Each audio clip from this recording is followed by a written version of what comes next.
श्री स्वामी समर्थ भाग 1 प्रकट लीला स्वामी समर्थ अचानक प्रकट झाले. त्यांचे अवतार दत्तांचा असलेली भावना भक्तांमध्ये निर्माण झाली. भाग 2 अक्कलकोट आगमन स्वामी अक्कलकोट येथे येऊन वडाच्या झाडाखाली व्यवस्था करून लागले. लोक त्यांच्या दर्शनासाठी येऊ लागले. भाग 3 भक्तावरील कृपा स्वामींनी आजारी व दुःखी लोकांवर कृपा करून त्यांचे दुःख दूर केले. भाग 4 दत्तावरची प्रचिती स्वामींनी आपल्या चमत्कारांनी आपण दत्तावर असलेले दाखवून दिले. भाग 5 नामस्मरणाचा उपदेश भिवू नकोस मी तुझ्या पाठीशी आहे. त्यांच्या आवश्यक संदेश अश्राव संदेश भक्तांना दिला. भाग 6 गरीब भक्ताची मदत गरीब एक भक्त संकटातून असताना स्वामींनी त्याला मार्गदर्शन करून उभारी दिले.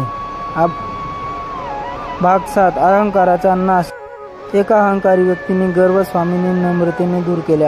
भाग 8 संकटातून मुक्ती भक्तावर आलेले संकट स्वामींच्या कृपेने दूर झाले. भाग 9 श्रद्धेचे महत्त्व स्वामींनी सांगितले की अढळ श्रद्धा असलेले तर संकटे टळतात.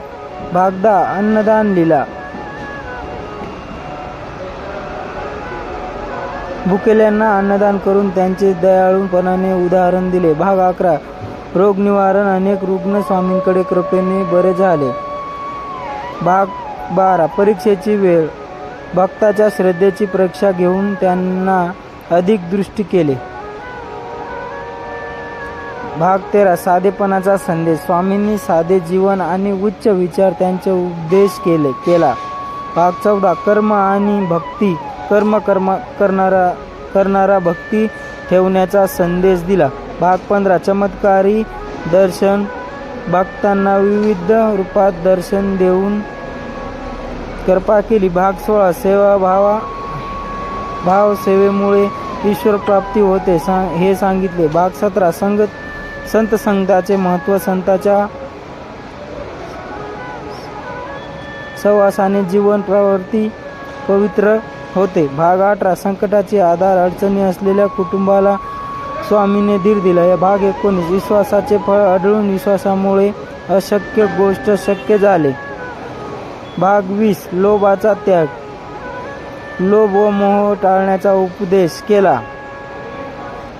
भाग 21 भक्ताची परीक्षा एका भक्ताने कठीण परीक्षा घेऊन शेवटी त्यांना आशीर्वाद दिले.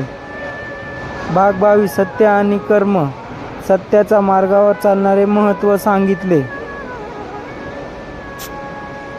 भाग 23 आध्यात्मिक ज्ञान स्वामींच्या अज्ञानाचा उपदेश केला.